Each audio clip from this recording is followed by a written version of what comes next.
Hello दोस्तों, कैसे हैं आप लोग। उम्मीद करते हैं आप लोग बहुत अच्छे होंगे। ये छोटी सी कहानी देर न करते हुए चलिए स्टार्ट करते हैं। स्वर्ग और नर्क के बीच का फर्क। एक बार की बात है, एक बार एक बूढ़ी औरत को उनकी जिंदगी भर की अच्छाइयों के बदले फरिश्तों ने उसकी एक ख्वाहिश पूरी करने की मंजूरी दी। उस बूढ़ी औरत ने फरिश्तों से कहा कि मैं मरने से पहले एक बार स्वर्ग और नर्क दोनों की सफ़र करना चाहती हूँ। फरिश्तों ने उस औरत की ख्वाहिश पूरी करने का वचन दे दिया और उसे अगले ही पल एक बहुत बड़े भोजन कक्ष में ले जाया गया, जहाँ पर बहुत बड़ा विशाल डाइनिंग टेबल था। उन पर बहुत ज़्यादा स्वादिष्ट दिखने वाले भोजन रखे हुए थे और बहुत अच्छे अच्छे ड्रिंक्स भी रखी हुई थी। मगर उस टेबल के चारों तरफ बैठे लोग बहुत ज़्यादा मायूस, भूखे और दुखी लग रहे थे। उस बूढ़ी औरत ने देखा कि उन सभी लोगों के हाथों पर कोहनी तक लंबी लंबी चम्मच बंधी हुई है। वह लोग जब भी उस चम्मच से खाना उठाकर अपने मुंह तक ले जाने का प्रयास करते तो उनकी कोहनी मुड़ नहीं पाती और खाना उनके मुंह तक कभी पहुंच नहीं पाता। बूढ़ी औरत ने फरिश्तों से पूछा, क्या यह नर्क है? फरिश्तों ने कहा, हाँ। औरत ने तुरंत कहा, मुझे यहाँ से दूर ले चलो।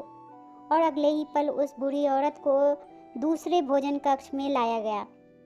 उसी भोजन कक्ष में जहाँ पर बड़े बड़े डाइनिंग टेबल थे, बहुत स्वादिष्ट दिखने वाला भोजन और अच्छे अच्छे ड्रिंक्स टेबल पर सजाई हुई थी। मगर इस बार डाइनिंग टेबल के चारों तरफ बैठे लोग बहुत ज़्यादा खुश थे, हंस रहे थे और उनके चेहरों पर सुकून थी। बूढ़ी औरत ने फरिश्तों से कहा, यह तो वही भोजन कक्ष है, वही भोजन है, वही ड्रिंक्स है, मगर फ़र्क इतना है कि यहाँ के लोग बहुत खुश दिख रहे हैं। ऐसा क्यों? क्या इन लोगों के कोहनी से चम्मच नहीं बंधी है? फरिश्तों ने उस औरत से कहा, ध्यान से देखो, इन लोगों के हाथों से भी कोहनियों तक चम्मच बंधी हुई है। फ़र्क सिर्फ इतना है कि इन लोगों ने एक दूसरे को खाना खिलाना सीख लिया है। दोस्तों, इस कहानी से सीखने को मिलती है कि हम चाहें तो हमारे जीवन में इसी पृथ्वी पर स्वर्ग और नर्क दोनों का अनुभव कर सकते हैं। अगर हमें स्वर्ग का अनुभव करना है तो हमें पहले दूसरों के बारे में सोचना होगा, दूसरों को खिलाना होगा, दूसरों की मदद करनी होगी। चॉइस हमारी है। हम चाहें तो हमारी ज़िंदगी को स्वर्ग जैसा और नर्क जैसा बना सकते हैं इसी दुनिया में। धन्यवाद दोस्तों, उम्मीद करते हैं ये छोटी सी कहानी आपको पसंद आई होगी।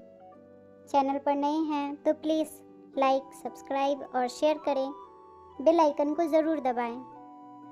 इस कहानी को लेकर आपकी क्या राय है, हमें कमेंट करके ज़रूर बताएं।